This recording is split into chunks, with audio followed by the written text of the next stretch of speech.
আচ্ছা, আমার মতো পনির খেতে কে কে ভালোবাসো? আমি তো পনির খেতে প্রচণ্ড ভালোবাসি। তো আমার মতো যারা যারা পনির খেতে ভালোবাসে তাদের এই পদটা অবশ্যই ভালো লাগবে।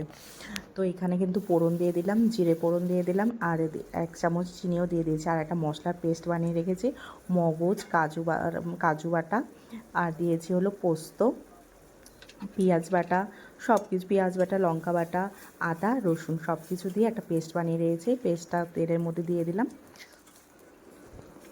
তেলের মধ্যে দিয়ে এখন ভালো করে মানে মিশিয়ে নিতে হবে। আর এখানে দেখো আমি কিন্তু নিয়েছি হলো ক্রিম পনির। তোমরা বাজারে ক্রিম পনির পেলে ক্রিম পনিরটা নেবে, আর নাহলে নর্মাল পনির দিয়েও হয়, কিন্তু ক্রিম পনিরটা হলে বাটার পনিরটা খেতে বেশি ভালো লাগে আমার কাছে। ক্রিম পনিরটা কিন্তু আমি ভাজিনি, ক্রিম পনিরটা ভাজলে ভালো লাগে না। আর এখানে মশলাটা ভালো করে কষিয়ে নেব, যতক্ষণ না পর্যন্ত একটা কালারটা একটা অন্যরকম হবে ততক্ষণ কষিয়ে নিতে হবে ভালো করে।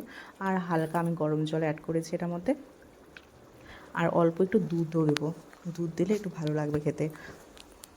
আর তোমাদের কাছে যদি মালাই থাকে তাহলে মালাই দিতে পারো। আর এখানে দিয়ে দিলাম একটু ধনেপাতা, ধনেপাতার বদলে কাসুরি মেথিও দেওয়া যায়, কিন্তু আমার কাছে ধনেপাতা ছিল তার জন্য আমি ধনেপাতাটাই দিয়েছি। আর যেহেতু বাটার পনির, তো বাটার তো অবশ্যই দিতে হবে। আর পনিরটা ফার্স্টে দিয়ে দেবো। এই দেখো পনিরটা আমি ভাজিনি, আর পনিরের পিসগুলো একটু বড় বড় রাখবে, তাহলে ভালো লাগে খেতে। আর এই যে আমি অনেকটা বাটার দিয়ে দিলাম, বাটারের গন্ধটা আসবে, বাটারটা লাস্টে দিলে বেশি ভালো লাগবে। আর বাটারটা দিয়ে মিশিয়ে নিলেই রেডি আমার বাটার পনির।